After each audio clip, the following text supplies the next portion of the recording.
រ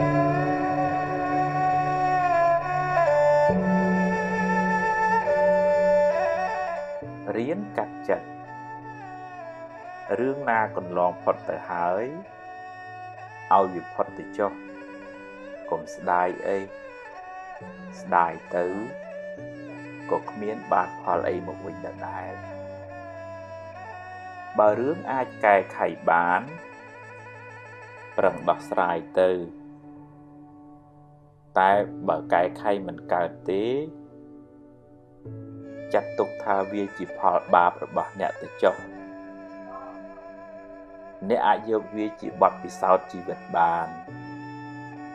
តែកុំស្ពាយសំពីសំពងពេកធ្ងន់ពេកទៅមុខមិនឆ្ងាយទេចាប់ផ្ដើមគិតរឿងថ្មីរឿងបច្ចុប្បន្នរឿងដែលត្រូវធ្វើបន្តទីបំផុតនៃរឿងមួយ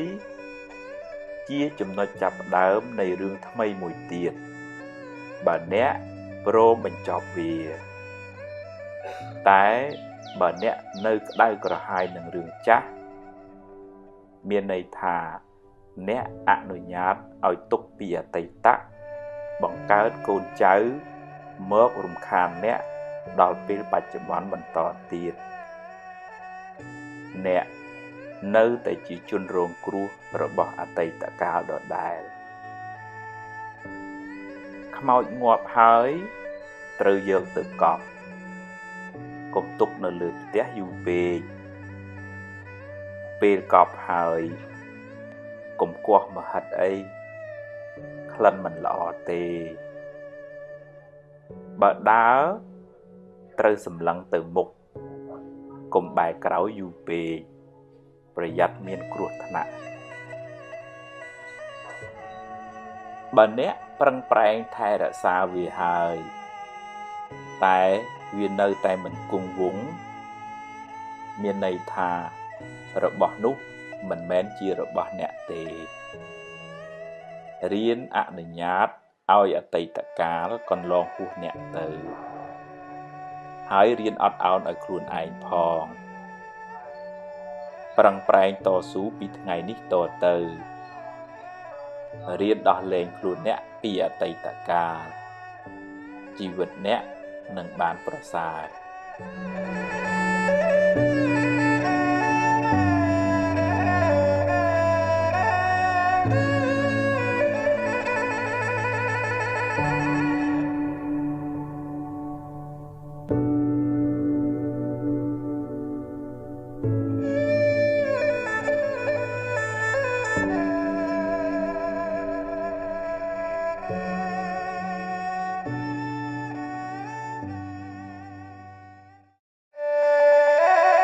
ព្យាបាលរោគចំណែន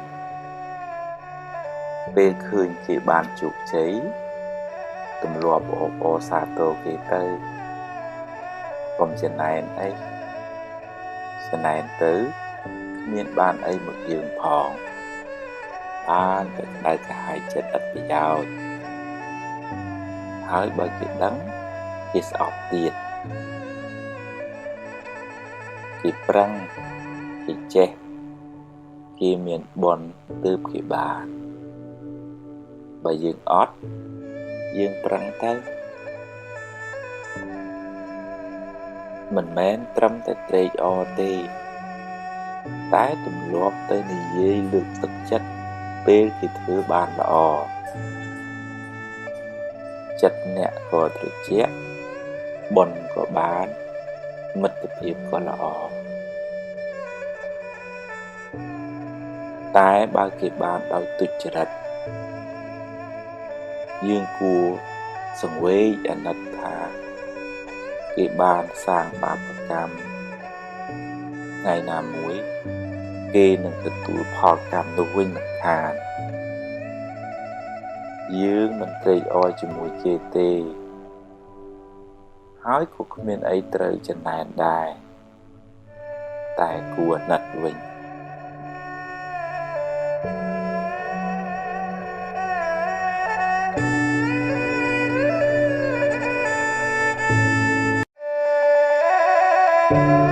មនុស្សចិត្តល្អចិត្តត្រជាក់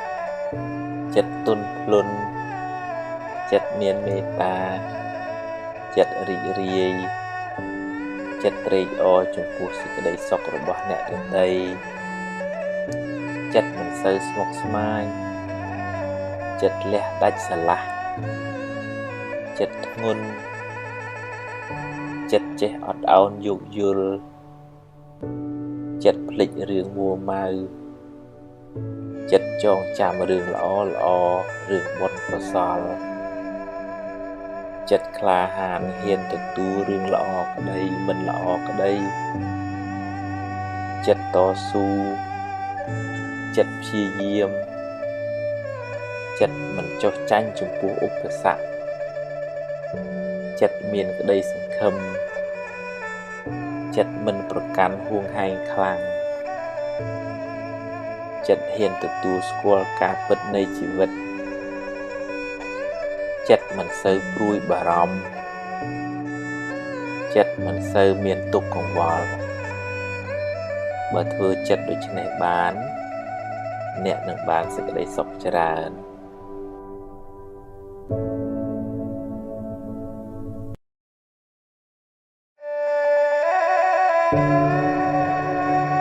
វិបត្តិផ្លូវចិត្តជាសាមញ្ញជនគ្មាននរណាម្នាក់ដែលថាអត់បញ្ហាផ្លូវចិត្តនោះទេ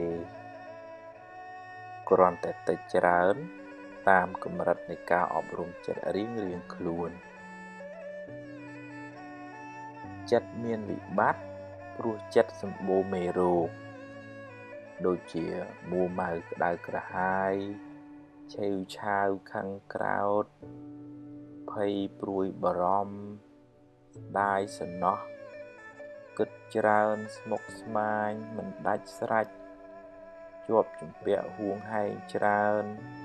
ចំណែនឈ្នាននេះលោភលន់ហួសហេតុជាដើមបើមិនទាន់ឈឺខ្លាំងទេត្រូវចាប់ផ្ដើមព្យាបាលបណ្ដើរទៅរៀនកាត់បន្ថយរៀនលះបន្តិចម្ដងដោយស្មារតីដាស់តឿនខ្លួនឯងរឿយគ្មានព្រះអង្គព្រះអិនណាមកជួយយើងបានទេតែបើធ្ងន់ធ្ងរហើយត្រូវមានពេលសម្រាកពីការងារខ្លះដើម្បីលំហែកាយលំហែចិត្តឲ្យបានស្រួលគេងឲ្យបានគ្រប់គ្រាន់នៅក្បែរមនុស្សល្អស្ដាប់រឿងល្អមើលសៀវភៅអប់រំចិត្តជួបជាមួយគ្រូពេទ្យចិត្តសាស្ត្រពិសាថ្នាំតាមវិជ្ជបញ្ជាស្ដាប់ឱវាទពីព្រះសង្ឃហើយរៀនបន្ធូរបន្ថយភាពតានតឹងរៀនព្រមតាមរឿងដែលកើតឡើងរៀនសម្រួលអារម្មណ៍អ្វីមិនចេះតែបានដូចចិត្តគ្រប់រឿងទេរៀនភ្លេចរឿងដែលហួសទៅហើយរៀនញញឹមរុះរាយរៀនផ្ដល់សេចក្តីស្រឡាញ់ឲ្យខ្លួនឯងនិងអ្នកដទៃជុំវិញខ្លួនរៀនលើកលែងទោសរៀនធ្វើចិត្តឲ្យស្ងប់ឲ្យនឹងនររៀនធ្វើសមាធិព្យាយាមតាមដានចិត្តអ្នកជានិច្ចកាលបើវាវិលវល់ស្មុគស្មាញក៏ឲ្យវាស្មុគទៅចុះតែយើងមានតួនាទីមួយគឺមើលវាតាមដានវាហើយទាញវាត្រឡប់មកវិញទាញវាបានញយ កុំបណ្ដោយឲ្យចិត្តជិះជាន់អ្នកឡើយអ្នកត្រូវរៀនធ្វើជាម្ចាស់ចិត្តវិញឈឺយូរហើយដាក់ថ្នាំមួយគ្រាប់មិនជាទេត្រូវព្យាយាមដោយការជឿជាក់ក្នុងចិត្តថាយើងអាចព្យាបាលចិត្តយើងបាន ការងារសំខាន់ជាងគេក្នុងជីវិតយើងម្នាក់គឺការរក្សាចិត្តឲ្យបានល្អបើមិនដូច្នោះទេអ្នកនឹងរស់រងទុក្ខដល់ថ្ងៃស្លាប់មិនខាន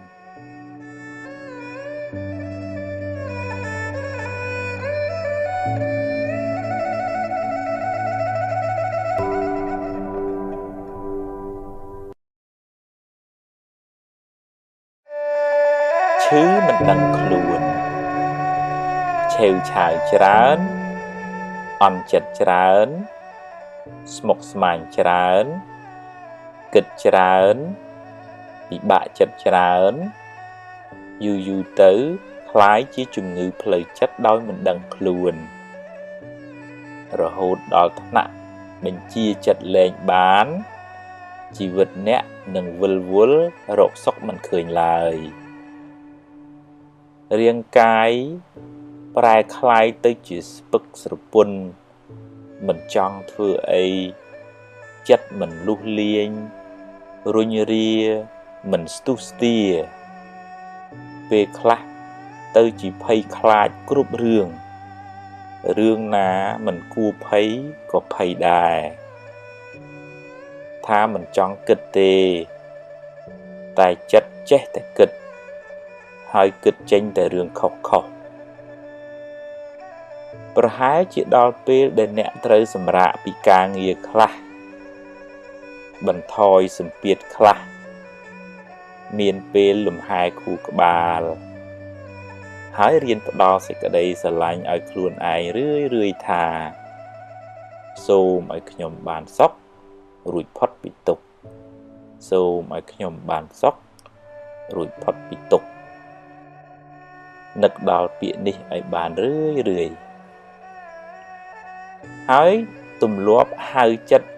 ឲ្យមកនៅក្នុងផ្ទះគឺរូបកាយអ្នកវិញកុំឲ្យវាដើរអនាថាច្រើនពេកទម្លាប់តាមដានវាបើវាទៅណាយើងតាមមើលវាហើយបើវាគិតរឿងខុសទម្លាប់ទាញវាមកវិញមកគិតរឿងបច្ចុប្បន្នរឿងល្អរឿងនាំឲ្យចិត្តសប្បាយហើយកុំសូវនឹករឿងក្តៅក្រហាយពេកកុំស្ដាយក្រោយអីរៀនភ្លេចទៅរឿងណាហួសហើយឲ្យវាហួសទៅចោះហើយរឿងណាមិនទាន់មកដល់ទេក៏កុំព្រួយពេកអីជួបរឿងណាដោះរឿងនឹងទៅកុំបង្កើតរឿងសពនិមិត្តមកបន្លាចចិត្តខ្លួនឯងអីហើយបើមានពេលរៀនធ្វើសមាធិខ្លះផង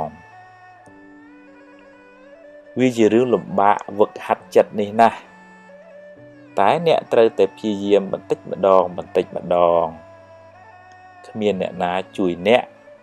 ក្រៅពីអ្នកជួយខ្លួនឯងឡើយ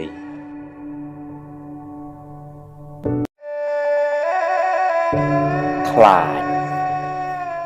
បារម្ភពេកខ្លាចពេកនាំឲ្យចិត្តអ្នកវិលវល់មិនសូវបានសុខទេពេលខ្លះមិនទាំងមានរឿងអីផងឬរឿងនោះតូចតាចណាស់តែបែរទៅជាស្លន់ស្លោគិតរឿងមួយចេញរឿង100ហើយដេកកើតទុកបដ ாய் យូរទៅអ្នកនឹងរស់នៅក្នុងភាពភ័យខ្លាចរហូតគ្មានអ្នកណាល្ងងទៅដេកភ័យខ្លាចថ្ងៃរះនោះទេរះលិចជារឿងរបស់ថ្ងៃយ៉ាងណាមិញរឿងល្អរឿងអាក្រក់តែងកើតមានជាធម្មតាគ្មានអ្នកណាជៀសរួចទេហើយអ្នកមិនអាចបង្គាប់បញ្ជាវាបាន 100% ឡើយប្រឹងប្រែងទៅប្រយ័ត្នប្រយែងទៅតែបើវាមិនបានដូចចិត្តទេក៏កុំមួម៉ៅពេកអីដោះស្រាយទៅកុំទម្លាប់នាំខ្មោចមកលងចិត្តខ្លួនឯងអី ខូចខួរក្បាលអស់ហើយកុំប្រកាន់ពេកកុំហួងហែងពេកកុំគិតថាអ្វីត្រូវតែបានដូចចិត្តឡើយមិនអាចទេចង់កាន់តែខ្លាំងទុកក៏ខ្លាំងដែរហើយកុំទម្លាប់បង្កើតរឿងសិប្បនិម្មិតមកបន្លាចចិត្តខ្លួនឯងឡើយរឿងនោះមិនទាន់មានទេប្រាប់ចិត្តកុំឲ្យល្ងងដូចនេះទៀតរៀនតាំងចិត្តឲ្យស្វាហាប់ឲ្យរឹងមាំប្រឹងបំពេញភារកិច្ចណាដែលអ្នកត្រូវធ្វើពេលនេះឲ្យអស់ពីសមត្ថភាពរឿងថ្ងៃស្អែកចាំស្អែកចាំគិតទៀត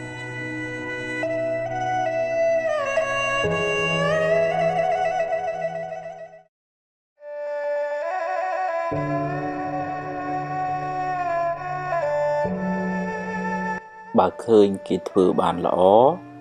កុំកំណាញ់ពាក្យលើកទឹកចិត្តកុំភ័យពេកអីភ័យពេកទៅបានតែកើតទុក្ខគ្មានដោះអីចេញផង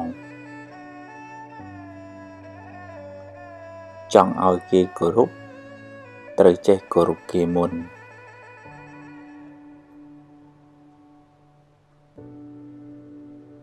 កុំសូវនិយាយរឿងមួម៉ៅពេក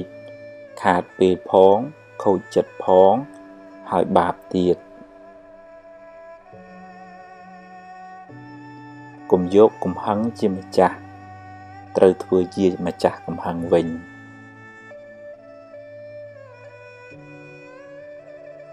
កុំហូបច្រើនពេកនាំឲ្យឈឺច្រើនខ្ជិលដូចជ្រូកអាយុខ្លីឆាប់ស្លាប់បើមានរឿង100ឲ្យអ្នកយំអ្នកមានហេតុផល1000សម្រាប់ញញឹមរួចបន្តដំណើរទៅមុខទៀតមានជួបមានព្រាត់ជារឿងធម្មតាកុំកើតទុក្ខពេកកុំរវើរវាយច្រើនពេកគិតមួយណាឲ្យប្រកបជាមួយនឹងទើបមិនសូវស្មុគស្មាញពេលម៉ែឪស្លាប់មិនមែនទាល់តែយំទើបឈ្មោះថាស្រឡាញ់ម៉ែឪទេ